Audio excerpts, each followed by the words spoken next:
Good evening there, and welcome to our latest Torbay Elite FPL podcast with myself, Mr. Bull, and my good friends Jason and Steve-O. How are we tonight, chaps? Good evening. Looking forward to this. A lot to talk about. Very good, thank you. Very good, very good.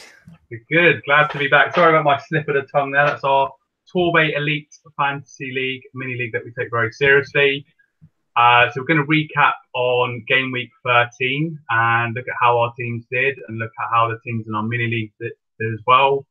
And also look ahead to Gameweek 14 coming up as well and talk about our plans, our captaincy dilemmas and everything else really. But before we get started tonight, we're delighted to announce that we have over 100 subscribers, and I've got 103 subscribers. So just want to say to anybody watching, oh, Steve-O's got a message. I've done it before. I'm doing it again. Thank you.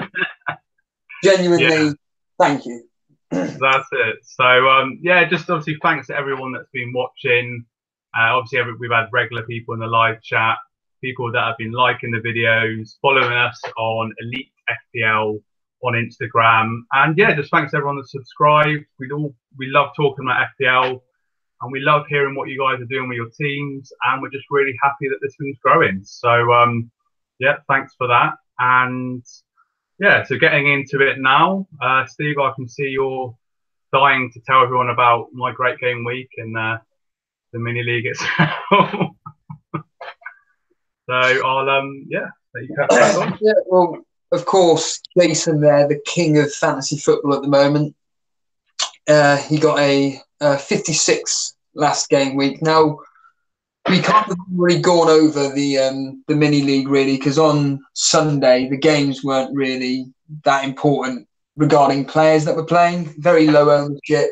I think it was just Bennett or Doherty for most people, maybe Patrizio for some. And then when it came to Monday night, it was basically Goodmunson for me, who didn't even show up. So it was just three matches, which were pretty unimportant to our top four in the mini league anyway. So we've kind of already done a look over our mini league, but the points still totaled up. And if you do want to see what a more in-depth discussion into all that, then it's my live reactory video that we did on Sunday.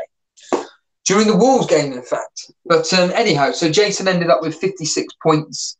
Trent Alexander-Arnold, David Silva, Salah Mitrovic getting the points there. But a fail with Aguero captain. You're 1,160th in the world, Jason. As I always say, how are you feeling? Yeah, it wasn't like too bad of a game week, to be honest with you.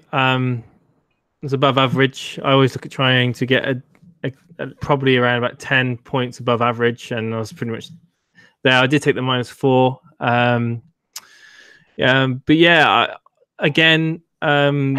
always look at game weeks going forward, and I'm pretty happy with my team for the next few game weeks at the very least. There obviously has been a lot of thought in my mind about certain players. One major player this week that I think you guys are going to probably talk about. But I'm happy with the way my team performed. I obviously made an error with the captain of Aguero, but it wasn't a bad captain choice. It was just Man City. They scored 4 goals, and Aguero decided that he was going to play central midfield for half the game. So, well done for those who captained Sterling, and even Salah getting in the steady stream of points. So. Well, talking of Sterling captain as well, that falls down to Mr. Terry Roos, who did captain him. He moves up to second place, got 68 points, and every time I do my looking at the teams, I always read one name every week that gets in points, which is Ederson, Man City. Obviously, they keep clean sheets for fun, but Ederson there. Michael Keane. A lot of us getting our transfers right this week if we did transfers. And Michael Keane, his transfer in, he did very well. Mane getting some points, and of course Sterling captain, and Terry's up to 14,363rd in the world. Ben Towler drops out of what seemed to be his the constant being second or every single week. He's now dropped out of it. He's down to third. He got 55 points. Robertson, Digna, he got Salah as his captain, so good on him there. Mane, a player that I'm looking to get in, Harry Kane, getting his standard goal. So Ben's 27,598 in the world. Darren Monday, another big score, 67 points.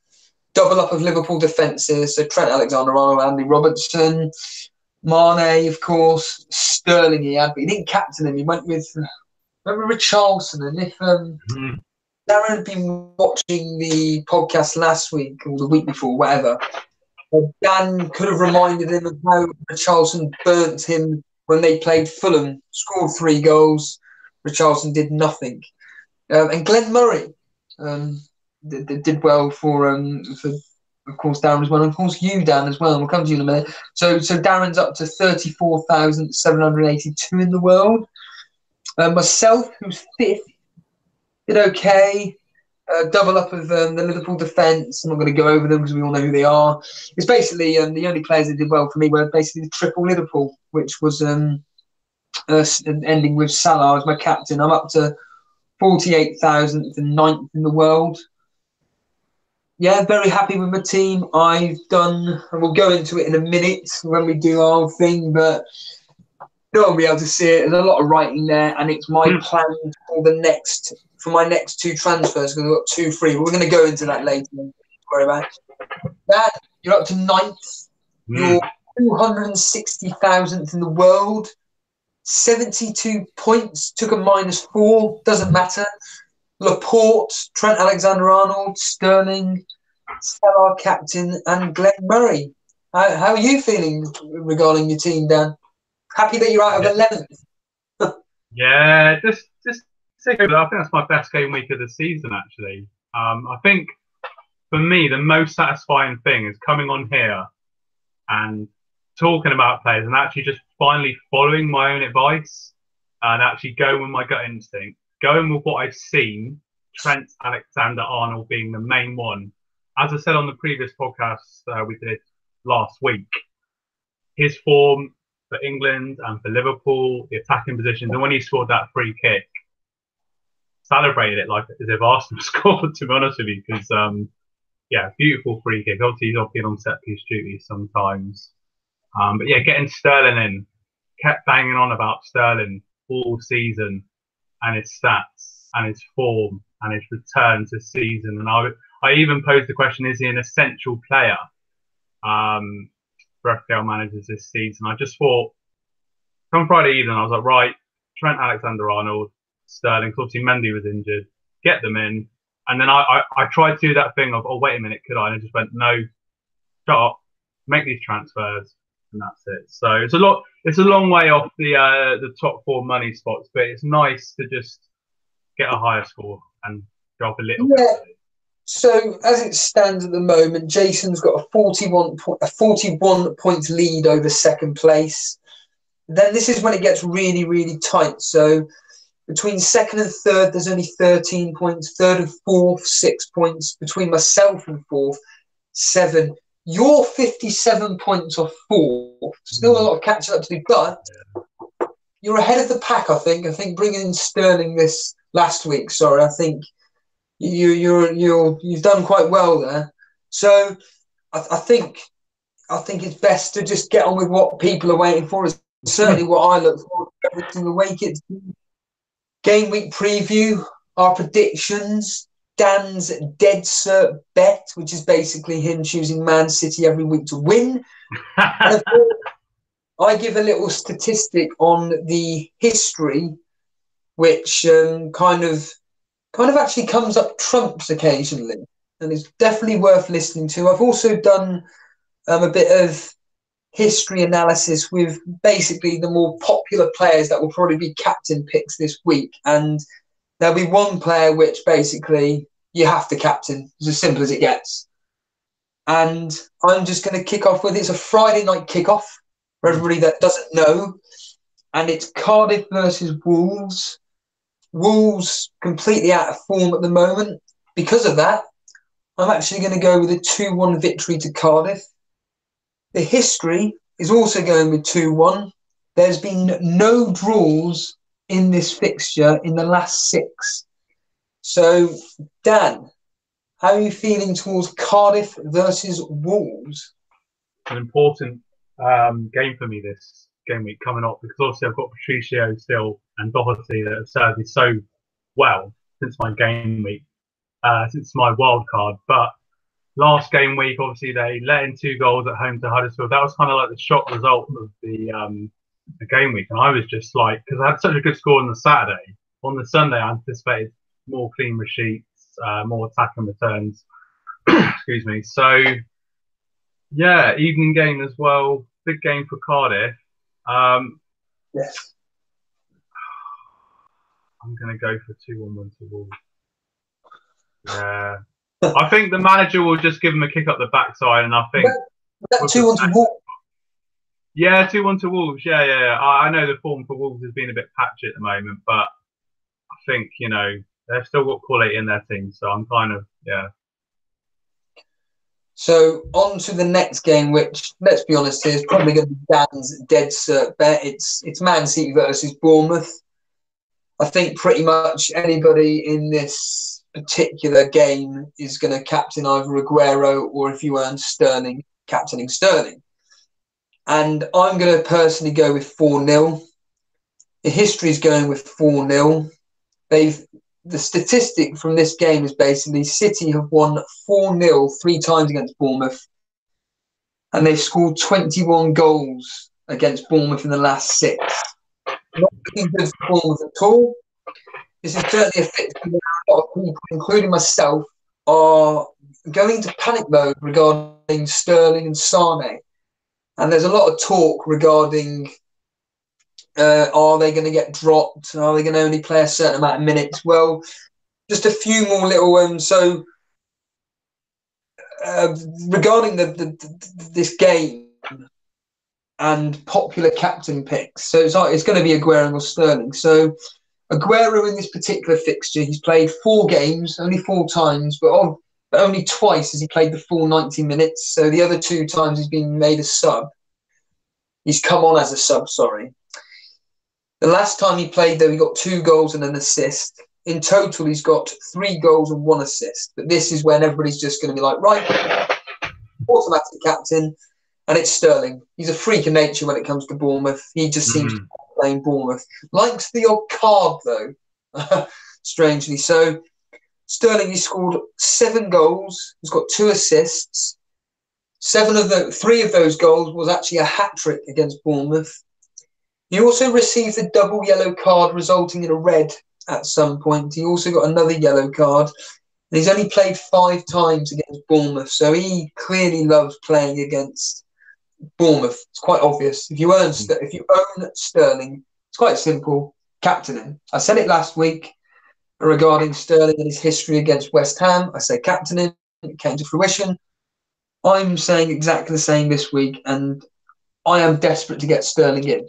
Jason, I want to come to you next. We haven't heard you speak yet, and I want to hear your thoughts on City and bringing in Sterling, Sane, or just one or the other, or whatnot. What are your thoughts ahead of this game? I said it every time I get asked the question about Man City. They can score for fun against pretty much any opposition, especially in the Premier League. I would say that if you are a Sané owner, you're loving life at the moment, because Mendy being out is kind of enhancing his threat down the left-hand side. If you're a Sterling owner right now, you're absolutely loving life. And if you're not, you're looking to try and bring one of the 2 in. Now, obviously, Sané is like the budget version. And I do think that Sané is relatively nailed. Some people have been actually saying on forums and on sites that Sane could even be more nailed over the fixture congestion than Sterling, because obviously he plays down the left-hand side. whether or not that's true is another thing. But yeah, with this game, I can't see anything else other than a City win. I think it's going to be convincing. They're on an absolute roll at the moment, and I think Notorious has mentioned that he's going to be owning 3 attacking City options. I mean, certainly if you haven't got a defender in Laporte or Edison in goal, having that 3rd attacking City option, especially if you're getting in someone like David Silva, who he's pretty much the orchestrator of a lot of the City attacks. To go along with, say, a Sterling or Aguero, or a Sane and Aguero, or even a Sane and a Sterling. The combinations, most likely are going to work out for you as long as they play. And if they don't play, like Notorious Nerd said in chat, because I did ask him, is he not concerned about certain rotations? Obviously, with Sterling, Sane, and Aguero starting midweek. However, if one of them does drop, I mean, I think at this point you may even be able to afford to have one benched. And even if they don't come on for a cameo, certainly in the next fixture coming up after that, I mean, it's quite soon. I can't remember the day they play after, but it is quite soon after. I'd imagine. Sorry? It's on because we got a turn. It's such a quick turnaround. The next match is on Tuesday, and they're playing Watford away. Yeah, so by Tuesday, then you would imagine that they would have been rested for that game. So yeah, I wouldn't worry too much about that. And welcome everybody into chat. We've got Deja, Notorious Nerd, Vince Chapman. Welcome back to the stream, Vince. Thank you for tuning in, and anyone else that might be watching. Yeah, Man City, they're going to be in the spotlight. They're going to dominate the captain picks. Aguero, Sterling, Sane. It's a banker for me. I mean, Dan. You have got Sterling. We don't. I mean, we're going to be going into what we're going to be doing with our teams anyway. Has these the stats of 7 goals, 2 assists convinced you to captain him basically? And what do you think on this game? What's your prediction in general? Yeah, I mean, Bournemouth are much improved side this season. They gave us a good game last game week around. Certainly played some great football, but as Jason said before, Man City they drew 2-2 last night with Lyon. Lyon gave them a really good game, actually, but they've got a few injuries, so I feel quite confident keeping Sterling in the team. Sane is a very, very interesting one. There is possibly a argument to be made to double up, potentially, on City assets in the midfield, Sane and Sterling, if you can accommodate both of them in the team, possibly. But yeah, I feel that Man City will win comfortably. Bournemouth like to play football, and I don't see them trying to shut them down. And I think it will be 3-0 to Manchester City, and captaining Sterling does look like a very tempting option. Either Sterling or Aguero. And is it your dead cert bet? I mean, I was thinking more Arsenal to beat Spurs, actually, but I think I will go with that. I just had a really quick thought, like you were saying about Sterling and Sane. And am I right in saying that Sterling and Sane is roughly the similar sort of price to a Salah and Richarlison? Well, let's put it this way. If you look at it like that, the value for money, I mean, the way it's been going this year so far, I mean, if you own a Salah and a Richarlison, that could be a nice swap over. I'll interject, Jason. I've got all my notes here and all the maths, and basically, what you've just said. If I wanted to do this, Richarlison and Salah, it's basically a no-go. I don't think so. I can do though David Silva and Sterling in for Richarlison and Salah, but I couldn't do it. Not to my knowledge anyway. No, I don't think I could. I've got all the combinations down here, so no. But it's only like 0.2 or something million or something off for you, something like that. Yeah, something pointless, but yeah. So enough of chat of Man City. Like I said, there's a lot to talk about this game. There's a lot of talking points from the last game week, and we'll go into that with our what we're going to do with our team. So we'll just crack on with the preview. This is not going to exactly be the most entertaining game on the planet. Newcastle versus West Ham.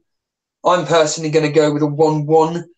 The history's going with a 2-0 victory to Newcastle, keeping up their 3-game unbeaten winning run, including beating us on Monday. Good awful game, anyway. In this fixture, there's been 4 clean sheets. Newcastle winning 4 times against West Ham. Like I said, the history's going 2-0. Dan, do you agree with the history going 2-0 there, or what are your thoughts? I've still got an Arnautovic.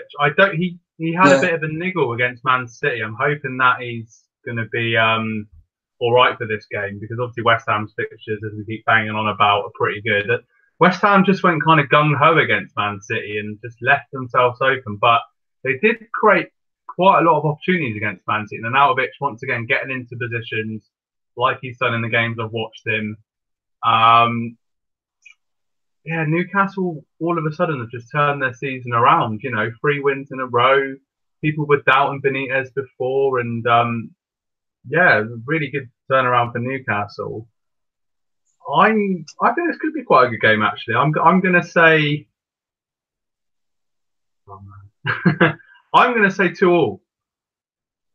Yeah, I'm going to think it's going to be quite. Yeah, I think it's going to be a decent game. I think West Ham are quite a attacking team. Newcastle's in form. So, it could be decent. Okay, you heard it here first. So on to the next game with all my guys. Crystal Palace at home to Burnley. I can't see anything other than a Crystal Palace win here. I think it's going to be very comfortable. I was thinking 3 or 4-0. I think I'm going to be a bit more calm than that. I'm going to go with 2-0. History's going to go with 2-1 to Crystal Palace. In this fixture, there's been 4 clean sheets. 2 of the games out of the 6 have ended 3-2. And that's gone either way. So Burnley have won 3-2, Palace have won 3-2. That's the history going 2-1. Keep saying this repeated line. Do you have any confidence in us, Dan? Because I certainly don't. Yeah, sorry, mate. It's pretty tough times for Burnley at the moment. That game against Newcastle was, for me, that was like, well, it was like a 6-pointer. It goes on to a 6-pointer. Crystal Palace coming off a really good Old Trafford. Oh, Dan, you're broken up. You've vanished. You've gone. Yeah, he's been breaking up. He might go. Yeah, I think he might have gone. Right, Jason, sorry? Yeah, we can't even hear you, mate. Have I gone? No, you're still there, I think. But maybe just, are you there, Dan? I was just waxing lyrical about Wan-Bissaka before it all went a bit. So I'm gonna go for 2-0 win to Crystal Palace. 2-0 win. Okay. On to another game which isn't exactly exciting me at all. It's Huddersfield versus Brighton. A lot of red cards in this fixture in the last 6. There's been 3 red cards. They've both had 2 wins apiece. There's been 2 draws in there as well. The history's going with a 1-1 draw. I said I'm going to go with a 1-0 victory to Huddersfield. Brighton's away form is pretty bad. Can't seem to score either away from home. So, Dan, if you can get through the next 30 seconds without going silent. What are you going Huddersfield have really turned their season around with some great performances and really good result at Wolves last time. So, excellent. I mean, I've still got my mate Glenn Murray, who finally paid off last weekend, but their away form, like you say, is pretty poor. I'm going to go for 2-1 to Huddersfield. It'll be a tight game. The next game being Leicester versus Watford, and I'm not trying to bring a downer, but since the horrendous the helicopter crash, I don't think Leicester have actually scored. They even played last night in the Carabao Cup. It ended 0-0.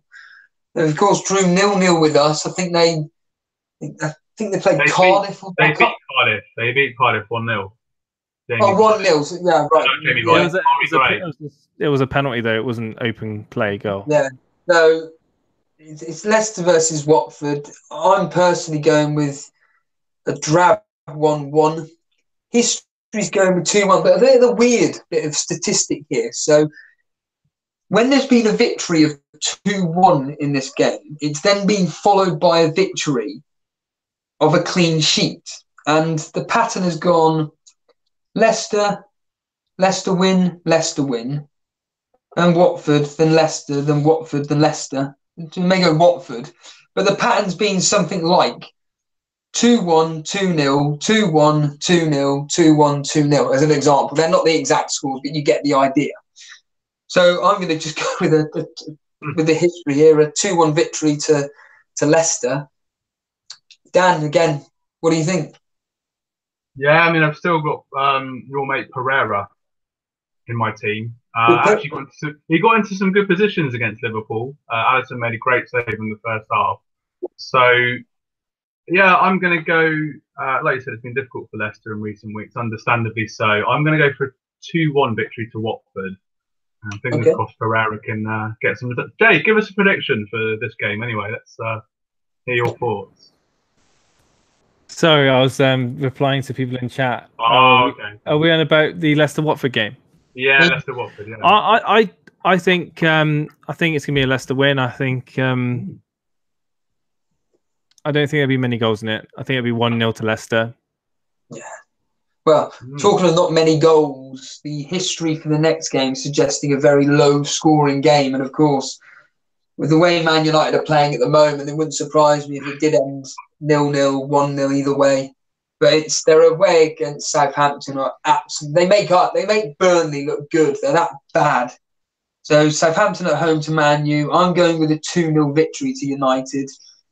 History's going with 1-0. In this fixture, there's been 5 clean sheets. There's been 2 0-0 draws. There's been 2 1-0 wins apiece in this game. There's only been 9 goals in the last 6 involved in this fixture. I'll come to Jason actually next, seeing as it's his team. Jason, are you happy and confident with that Martial transfer, or have you already got rid of him for a City?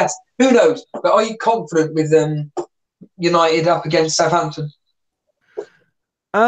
Yeah, I am. I like I said, I watched the game last game week, and it was a frustrating day for Martial, but he did get himself in the right areas of the pitch. He made the right runs.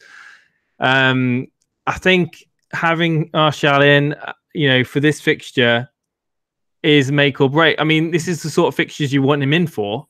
And if he doesn't perform against Southampton, a team that is leaking goals, not looking very good in general, then I would be certainly quite worried about him going forward and how he's going to react to obviously Lukaku being back in the team now. I did say on Sunday that I feel that Lukaku being in the team could aid his assists ratio, like may create him to get more assists with a target man being in the box. But there are a lot of people that do have the opinion that he's playing a bit more of a winger now. Lukaku's back, and that may be the case. He does like to cut in on his right hand side and do the famous curling shot, but we'll see. I'm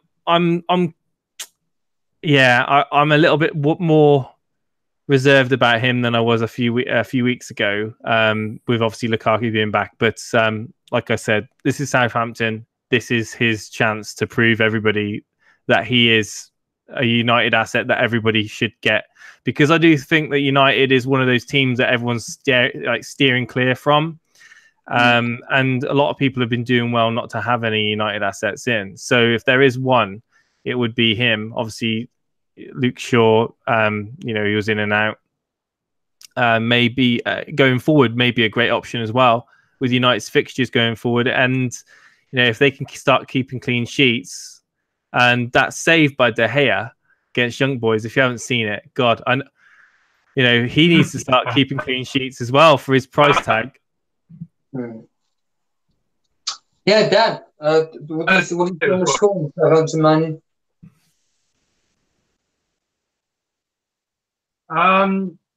I keep thinking of Mourinho smashing those water bottles last night. I can't stop laughing thinking about it when Fellaini scored. I'll say a 2-0 to Man United, and I think Martial could get in amongst the goals. But yeah, I just hope Mourinho doesn't smash any more water bottles.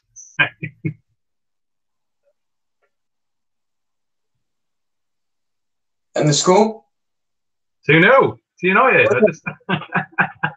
Oh, you're breaking up there. Sorry. Okay.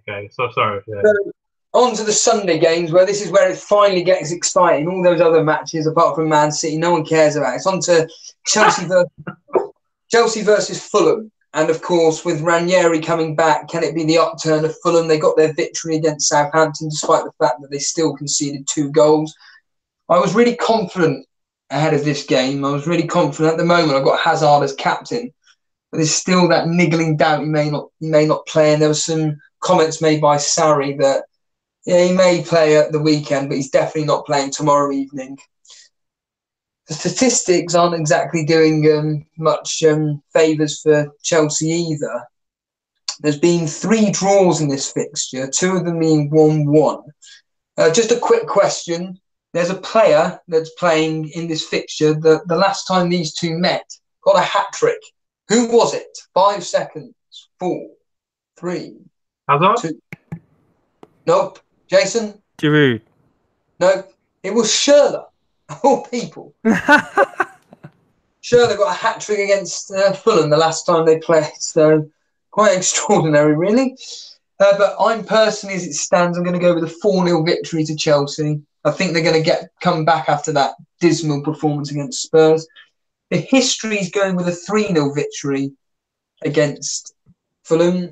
And just to let you guys know, this is another game where I think that people may be thinking of a captain picking Hazard. And he's played 3 games against Fulham, and he's got 3 assists. So he's got 1 in each game, actually. So could be a potential there. But considering the more appealing game of Man City assets, I think maybe Hazard could be one to avoid in this one. But Dan, Chelsea versus Fulham, confident? Yeah, well, I think Chelsea will get a win. I think it'll be 3-1. Interesting to see Mitrovic back on form. Ranieri's been bigging him up this week, saying he's one of the best strikers in Europe, if not the world. And that it seems like he wants to be like the centrepiece of the team. Get as many crosses into the box as possible. And Chelsea at the back, they are suspects. Like they've been suspects since the start of the season. And they kind of got found out last weekend. So I think Fulham will score. It could be Schürrle when he returns to Stamford Bridge. But yeah, 3-1 to Chelsea. Jason, could this be for you Hazard's last game to prove his worth or not? Obviously, the ankle injury doubt is almost simmered down now. He's kind of reassured people that it was nothing. But I do think that there may be something in the whole Hazard Sarri thing where I don't think they're getting on or seeing as eye to eye as what was previously thought. This game on paper, I mean, it should be easy for Chelsea. But with Ranieri being at the helm now, I can see. I can't see the defense being like greatly improved, but I can see the team spirit being improved. And I don't think this is going to be a walk in the park for Chelsea. I don't think they're going to score 3 goals. I don't even think they're going to score 2 goals. I think this is going to be a 1-1 draw, and I think this is going to be a bit of an upset. Well, it is a derby, isn't it? It's a West London derby, and Ranieri's back at his old team. So, Well, talking of derbies, Dan, the next game involves your team. You're not going to like my prediction at all. So I'm going with a 3-0 loss for Arsenal. I think Tottenham, their form at the moment is just fantastic. Although Arsenal's, what is it? You're unbeaten in 16, 18 games, something like that? Yeah. I think it's 17. I think it's 17 games. It could be 18 tomorrow. 18 games unbeaten, and another potential captain option here. If anybody's got Harry Kane, he does actually do very well against Arsenal. He's got 5 goals versus you lot, and 2 of them have been penalties as well. Like I said, I'm going 3-1. The history is actually going with a 1-1 draw. Not many goals have been scored in this. And Arsenal are unbeaten in 4 out of the last... Sorry. Arsenal are unbeaten out of the last 4 that have been at home. Arsenal are unbeaten, sorry. And there's only really been 13 goals involved in this. And there's been 3 clean sheets in the last three games involving this match, which included 2 for Arsenal and 1 for Tottenham when I think they beat you 3-0 the last match. But anyway, history's going 1-1 here. Dan, it's your team. Take it away. Yeah, I don't remember Tottenham being as 3-0, but yeah, it was pretty scary watching like Eriksen and like Son back on form last weekend. I was thinking, oh God. Our record at the Emirates is pretty good against them. I think the last time they beat us was 2010 when Yunus Kabul got a late winner. But oh man, it's a derby game, isn't it? It's going to be nervous watching it. But when you're an FPL manager, you kind of got to take club bias out of it and just look at it objectively. And Harry Kane is a great captaincy option for this weekend for someone who wants a bit of a differential from the Man City options. So I'm going to try and I'm going to be a little bit biased. I'm going to go 1-1. I think Kane will score, but yeah, I think it's such a big game. We're on decent form, but I'm pretty worried. And for you, Jason, is this a game to watch over looking at Tottenham assets with their good run of fixtures coming up after this? Well, you said it earlier on, you're looking to get Kane in. I think majority of FPL with half brain cell is looking at Harry Kane right now. I mean, people in chat have mentioned that he's pretty much nailed. Yes. And, a possible replacement for Aguero, a possible replacement. Obviously, a lot of teams may have to do a -4, which I don't think is necessarily a bad thing. If you're going to do a -4 to get a player in that you're going to have in your team for at least 5 or 6 game weeks, that's fine because, as long as you can factor in the points that you're looking to gain.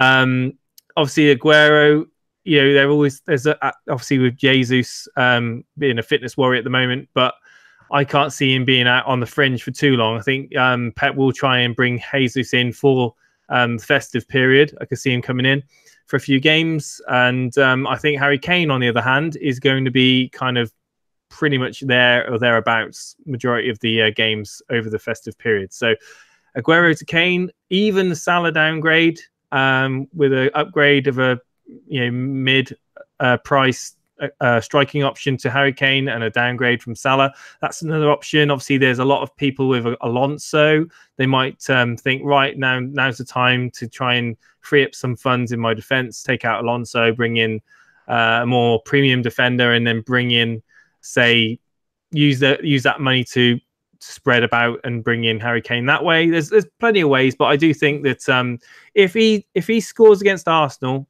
there's going to be at least, if he scores at least 1 against Arsenal, and there's a good chance he might do because Arsenal's defence aren't looking too good, and they're very, very susceptible to the counter-attack at the moment, then I think there'll be a mass transfer for game week 15 for definite, because the run of fixtures and his nailedness is a massive must. Score prediction? Oh yeah, I think it's going to be 2-2. Despite the history, the last 6 being very low scoring, Jason's gone with them. We beat them 5-2 twice. I don't see. The thing is, I just go on. I go on my gut feeling. I look. I mean, I know you love the statistics and stuff, but I just I look at Aubameyang. I look at Lacazette. I think Lacazette should be fit now. If both of those play, I would expect them to get amongst the goals. And likewise, I think Arsenal's dodgy defense. It means I can see both teams scoring 1 or 2. So yeah, 2-2. So on to the final potential captain choice for people, which is just mentioning Salah. Liverpool up against Everton. Salah's only played Everton once and he scored a goal. I'm personally going to go with a 2-0 victory. I don't see Everton scoring against Liverpool whatsoever. History's going with a 2-1 victory. Liverpool have won 4 out of the last 6, but weirdly, the last 3 fixtures between these two teams, 2 of them have ended in draws. So, yeah, Dan, the final game of the weekend, Liverpool versus Everton. Well, it really is a Super Sunday with 3 derbies in one day. I'm going to, I always do a shock result. Sort of a shock result. I'm going to go for a 1-1 draw, actually. Yeah. Because it's a derby game. Sigurdsson's been getting some good returns the last few game weeks. With Charleston, I've been a little bit frustrated with, particularly that game last weekend. I was so close to captaining him as well. And then I thought, hold on, calm down, just remember the game against Fulham. So, yeah, I'm going to go for 1-1. Right then, well that concludes that. I think what most people are looking forward to is seeing what one of the best players in the world is going to be doing up next. 3-1. By the way, my prediction was 3-1 to Liverpool. 3-1, okay. If you like, I think Salah's going to get a couple. Wow, okay. Interesting. So, Jason, you're 1,160th in the world. What are your plans for this game week? My plans for this game week are to somehow get in a Spurs asset. I've seen you've already done a transfer. Oh, have you? Yeah. You've seen that? Yeah. Oh, okay. It's a surprise. Yeah, I've done a transfer.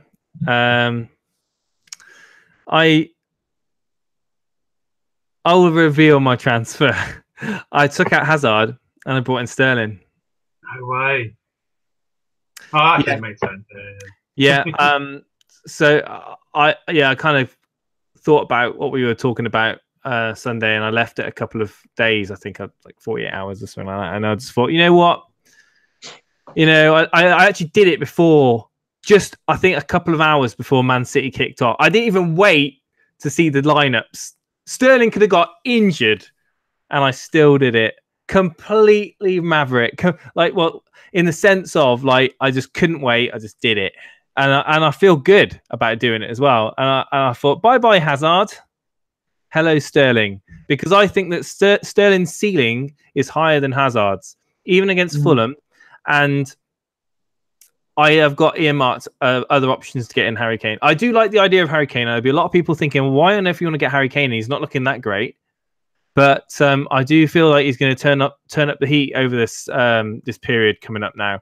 And Salah as well. I don't want to get rid of Salah. So I'm looking at other ways of bringing in Kane. So I want to keep hold of Salah. I don't think there's that whole argument that Salah being 13 million is a waste of money. And I agree it's not panned out very well. It's a lot of money tied up in one player that's not really performing, especially when you've got the likes of Sterling that's scoring goals for fun. Well, let's clarify this. I think we need to clarify that point. It's not the fact that he's not performing, it's the fact that for 13 million, he's not getting the points that represent the value. That's what it is. Absolutely. But that said, he is Liverpool's and still is Liverpool's biggest threat. And he is the talisman. He is the guy that produces. And I want to have him in my team. I don't want to get rid of Salah. And it's not just blind faith. I do think he's gonna improve. So I'm earmarking in ways of getting Kane in. I think Notorious Nerd obviously going to be shaking his head, going personally looking to move Aguero to Aubameyang instead of Kane. That's good. I mean, if you're looking to bring in a differential, and Aubameyang is a differential, who is getting goals. He's got a really good goals to games ratio. So yeah, I massively, I can definitely see why you might be wanting to bring in Aubameyang. Richard S says, watching Son against Chelsea, the performance was magnificent. And from now on, I think Poch will get the midfield back to Son, Ali, and Eriksen. What's going to happen to Moura? He's not going to just bench Moura every game. Now the fixtures are getting congested. I can see Moura still playing the odd game. But you're right. Ali and Son and Eriksen seem to be playing really well behind Harry Kane as the sole striker, and you would think that Pochettino at the sidelines would be seeing that, because we've been saying it all along that Lucas Moura is just it's kind of like impeding Harry Kane in a way. So yeah, this game at the weekend is really important, really, to have that one more chance to assess Harry Kane before having to make a decision or thinking about making a decision. But Pochettino must have seen when he was watching that Chelsea game and the dominance of Son, Ali, and Eriksen and Kane. He must have been this is great. We finally clicked. You're not going to just. I can't see somebody just going, don't worry, it's only not necessarily in Arsenal's case, but it's only Southampton on Wednesday. Let's just dysfunction that. They're only 2 points, 5 points off top spot or something. But don't break it. I think certainly from a fantasy football perspective, I think Eriksen, Ali, and Son, it's a wait and see. But Kane is a guaranteed starter, and I've said this before on here that there's only a couple of premium strikers which are consistently scoring. Kane being one of them, Aguero and Aubameyang. There was Lacazette, but he's fallen off the pace a bit. I just think that having one of those 3, 4, and then having 2 cheap strikers either side is probably the way forward.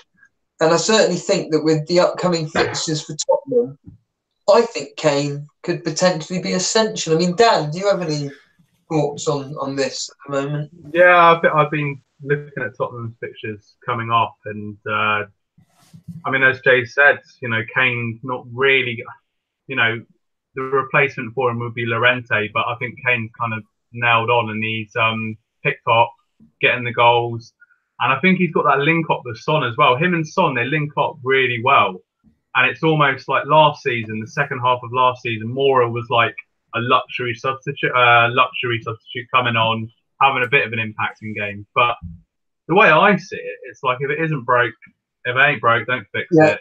It worked last season, and Son's an interesting one as well, playing in just behind Kane and 8.3 million. Hey, 8.3 million, and that's why I can see that Notorious Nerd is on about. 1 second. Yeah, so that's why in chat they were talking about Son, because if you've got maybe you haven't got a Mohamed Salah, maybe you're not going to bring in a Harry Kane, maybe you're not going to spend lots of money on single players, and you're going to build a team like maybe just a solid team of mid to high range, so 8.5, 9 million midfielders. You could do that, and even if one of them gets benched, you've got a strong bench. But there is obviously that benching headache. That is an option. You could do that, and certainly 8.3 Son could be. I mean, again, this game against Arsenal, everyone's going to have their eyes on Tottenham. They're going to see how who's playing is the main thing, and they're going to see how they're playing and are they gelling. Because if they're starting to gel, then it's perfect timing for me. Yeah, I mean, with this Christmas schedule coming up, it is kind of. I mean, you're obviously at the top. Devo's there and about it. For me, it's kind of like it's make or break for all of us. But that is a kind of semi-maverick move that I could consider making to actually get back off and get into the top 6 to get Son in. And because with the fixtures coming up, they're really good if he continues that good form. So. Oh man, it's tricky, but yeah, definitely. So on Eriksen as well, we created I think it's like 6 or 7 chances against Chelsea. He looks good, although Trippier was injured, so obviously he's normally on set piece duty. So Eriksen's another interesting one that's always had a good reputation in fantasy football before as well. So plenty of Tottenham options, which I don't like saying, but it is true. I mean, Dan, have you looked ahead to this game week? Who you're thinking of captaining? Are you going to be doing any transfers? Are you going to take your standard -4 hits? I mean, nice that it actually paid off for once. I'm pretty happy with my midfield and my strike. Arnautovic, Murray's away form. Arnautovic hasn't been banging in the goals. For Carlson's had a bit of a lean spell of recent last few games, but I'm being a little bit patient. It's more this double up with Wolves that I've been doing for so long that's cost me a few times now. That's what I'm thinking. I mean, I've got Saka to come back in at home to Burnley, and then I've got Laporte, who actually scored last night and played really well. Good fixture at Bournemouth. So I think for me, it's like it's getting another fullback in place of Doherty potentially. I mean, keep reading about his potential and how many shots he's having and how many areas that he's getting into, his underlying statistics. But I need a return on that. It's all very well having potential, but I need some sort of return. And I'm quite worried that they're going to concede this weekend. This Friday, against Cardiff. So that's the headache for me, really. So I'm thinking it's a defensive. Yeah, but Dan, did you get?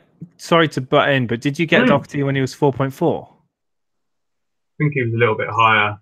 So right. I got him in my wildcard team, and to be fair, he got that 15-point haul away to Crystal Palace. So that was really great in Patricio as well. I kind of copied you with Patricio because you kept banging on about him. So I was like, so it's tricky. I mean, I've got obviously Schmeichel as well as my goalkeeper, but yeah, I've invested heavily in my midfield. Fairly happy with my attack. Aguero, obviously, Aguero's away form pretty poor. He hasn't scored in England away for a year. He has scored in Wales against Cardiff and Swansea, but yeah, his away form not great. So plenty to consider there, really. But yeah, defensive upgrade maybe needed. Well, this is really interesting. As it stands, it is a possibility that we're going to see another sterling rise in price come the weekend. In fact, it's almost definite we're going to see another sterling rise in price. Yeah. It's possible that we're going to see a Martial rise in price actually as well.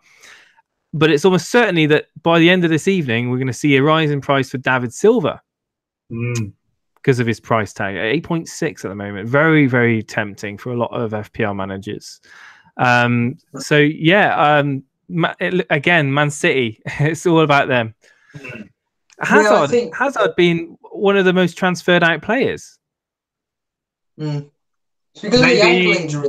Maybe Hazard's. I'm just speculating because I love the transfer window and all that rubbish. But like, maybe he's thinking about Real Madrid in January. Because obviously Real Madrid they lost 3-0 on the weekend at home. So maybe he's causing a bit. Trouble. Players going out. I mean, you're looking at Richarlison being mass transferred out as well. Callum Wilson. Yeah, I mean that's looking at. I mean, I've got a major headache. I mean, this is kind of like a question to anybody who's watching us live and could offer some live reactatory advice. But certainly with Jason and Dan, I've got a major headache because, like you just mentioned regarding Hazard, he's got such a good fixture against Fulham. But his form over the last 3 hasn't been that great, albeit he's been injured. Form over fixtures. Yeah, and to be honest with you, the most basic transfer I could do is just copy Jason and bring in Sterling for Hazard. That's the most simplest one I could do. I don't want to do it. I want to keep Hazard. I want to keep Salah. So my main one that I've looked at is Alonso, Richarlison, and again, Alonso, getting rid of Alonso ahead of Fulham. Madness. I'm fully aware of that. It's the only way I can do to bring in the players that I want to bring in. I've got to get rid of either a premium midfielder or a premium defender, and Alonso's the one that I'm happy to get rid of. So I've gone for several options. So Alonso, Richarlison, Wilson out for Aaron Wan-Bissaka, Sterling, and then bringing in Vokes or Success for a minus, and that'll be a -4. But I'm not happy with that because Vokes and Success are useless. I'm 0.1 out of doing Richarlison, Hazard, and Wilson to Sterling, Sane, and a non-playing forward, which would be Quanar or Kamara. They're down to 4.3, but I'm 0.1 off that. I'm genuinely gutted at that. Another option, which is completely free, would be there's a theme along here. Richarlison and Salah out for Silva and Sterling. That will be for free. Don't want to get rid of Salah, so that's out of the question. Another one being Richarlison again, Salah, Wilson out for Sterling, Sane and Jimenez, -4. But one that I've kind of looked at, which is for a -8, and there's a bit of a differential, is Alonso, Richarlison, Aguero and Wilson out for David Luiz, Sterling, Camara and Aubameyang. And I would go forward with a 3-5-2 formation. But again, it means a -8. I'm not really happy with that. Getting rid of Hazard. Yeah, I'm listening to what you're saying, and it seems like you're preferring to do major surgery to your team than just swap out either Hazard or Sterling. Sorry, Hazard or Salah. And like the guys in chat are actually listening as well. They're saying that obviously suck it up. John Hatcher in chat says suck it up and sell Salah. It lets you bring in 2 people that you want. I mean, the thing is with Salah, you're right. You're not going to lose value on him. You know, he's pretty much the same as what he was when you bought him. Obviously, people would have made money on Hazard. Myself, I made money, so I've technically lost money by getting rid of him. But I haven't had to perform major surgery to get in Sterling, who I think is going to outperform Hazard in the next 5 game weeks. That's the point. I can easily do Sterling, Hazard to Sterling, but it's just the fixture is just superb for Hazard. I mean, the only other one that I can see possibly doing, but it means getting rid of 2 Chelsea assets, would be Hazard, Richarlison, Alonso out for Sterling, Sane, and Aaron Wan-Bissaka for a -4. But this is could be something that I'm genuinely seriously considering. Now listen to this. I'm thinking of going down your route, Jason. I'm thinking of going down with a free hit because I'm just so the fixtures are so good that actually I'd rather have all these players than go, because I've actually looked at it all. And if I did a free hit this weekend, the next game week, I've still got really, really good players for really good fixtures. So my free hit team would be this: David De Gea, Aaron Wan-Bissaka, Luke Shaw. I think I can't see Southampton scoring. Alonso, Schindler. I'll be playing a 4-5-1 as well. So Schindler of Huddersfield. My 5-man midfield would be Sterling, Sane, Hazard, Son, and Martial. And my one striker up front would be Harry Kane, putting faith in Tottenham winning against Arsenal there. Yeah, I'm in a dilemma, but I think the most basic one that I can think of, I really am going to be leaving it, and this is the first time I think ever that I'm waiting until Friday, because I've got 2 free transfers and I really need to hear what the managers are saying about their players. Because if Sarri comes out and basically just says, I'm not too happy on Hazard being fully fit, I only want him playing 20-odd minutes here or there, then he's gone and I'll be bringing in Sterling. And I'm still, even if Sterling went up by 0.2, I can still bring him in. So...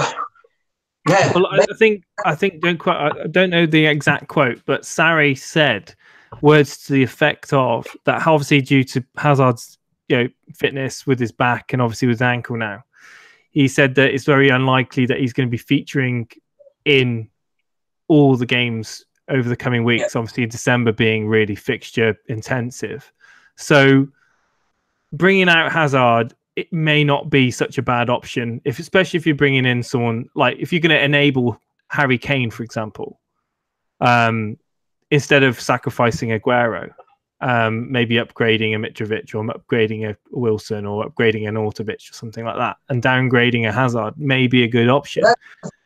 Another major thing, I don't know how many yellow flags you have in your team. I've got 4. No, I've got none. I've got none. I've got an Autovic, Hazard, Goodmanson, but he's just ill, and Matt Ryan, my one player. But I think Chris Hughton come out and said he's okay to play.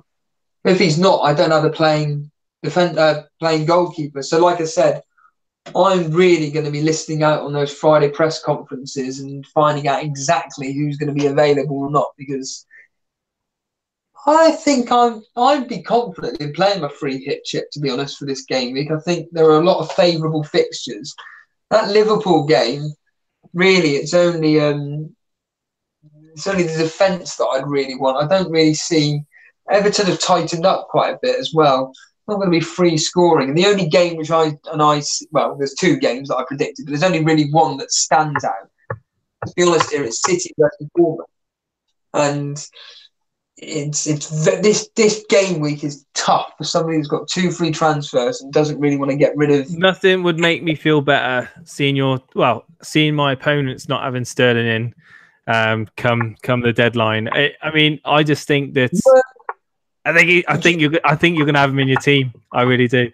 Oh, Jason, I can assure you now that Sterling will be in my team by the end of this week. But it's You've a case got to work out a way of getting him in. Well, I know I have to get him in, but it's a case of who do I get rid of to bring him in. I personally would rather get rid of Alonso, Richarlison, and Wilson, and bring in Sterling, Wan-Bissaka, and I think if he wasn't injured, I could do this. I could bring in Danny Ings because he's dropped down to 5.4, but he's injured, so he ain't going to be playing. So yeah. Any thoughts in the chat room, Jason, or is that pretty much us wrapped up? Yeah, the chat's down. Obviously, there's a few people mentioning Hazard, saying that he plays better with Pedro and Giroud. Obviously, Giroud is a good. It's a good factor. If they play Morata, then I don't. God, there'd be a lot of people rolling their eyes at that. But John Hatcher said Hazard is a gamble for sure, but one I'm happy to take. He's a talisman for a great team. Not many of those around. Salah maybe, but Hazard has outscored him for less money. Good point made as well by John Hatcher there. Mitro at Chelsea in January is my hope, says Dejan Checo. If I was Sarri, I would manage Hazard's minutes and use him as a sub with the injury. See, I'm thinking that this whole Hazard thing is gonna be management. I don't think he's going to be playing a lot of games, or I don't think he's going to be playing a lot of minutes through every game. I do see Sarri, benching him or bringing him on as more of a cameo role as we start getting into these clutter of fixtures in December. But I could be wrong. John Hatcher says Jason's right. Get Sterling in now. The free hit just postpones the inevitable. 2 Spurs players away.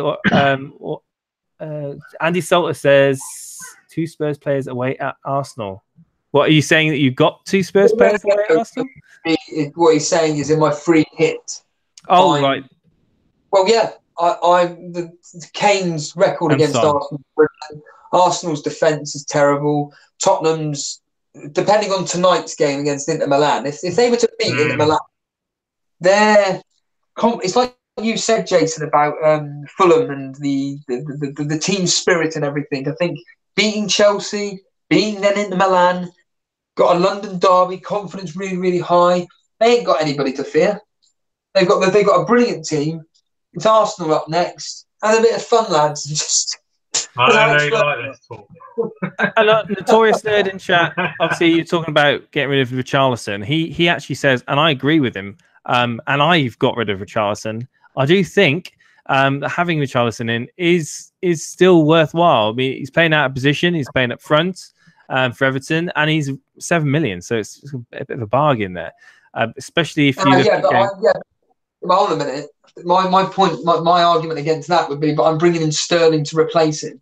Sterling's a lot better than Richarlison, and Richarlison's returns. Isn't that great? Alonso's a lot better than Wan-Bissaka. That is true, but again, Alonso's returns haven't been that great over the last 3 or 4 fixtures. He's brought in nothing.